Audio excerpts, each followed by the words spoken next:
গ্রিসের উপকূলে মাত্র ৪৮ ঘণ্টায় ২ শতাধিক অভিবাসীকে উদ্ধার করেছে দেশটির কোস্টগার্ড।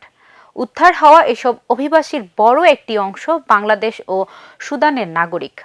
গ্রিক সংবাদ মাধ্যমের বরাতে জানা গেছে, লিবিয়া উপকূল থেকে নৌকায় করে অন্তত ২০২ জন অভিবাসী ক্রিট দ্বীপে পৌঁছান।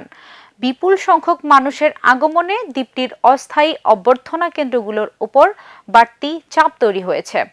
বৃহস্পতিবার সকালে ফ্রন্টেনেক্সের একটি বিমান ক্রিটের দক্ষিণ পূর্ব উপকূলে ৪০ জন অভিবাসীবাহী একটি নৌকার সন্ধান পায়। পরে কোস্টগার্ড ও স্থানীয় একটি মাছ ধরা ট্রলার তাদের উদ্ধার করে বন্দরে নিয়ে যায়। এর আগে আরও ২টি নৌকা থেকে উদ্ধার করা হয় ১১২ জনকে। তাদের মধ্যে প্রথম নৌকার ৫৬ জনের ২৫ জন ছিলেন বাংলাদেশি ও ৩১ জন সুদানের নাগরিক। আর দ্বিতীয় নৌকার ৫৬ জনের মধ্যে ৪৭ জনই ছিলেন বাংলাদেশি।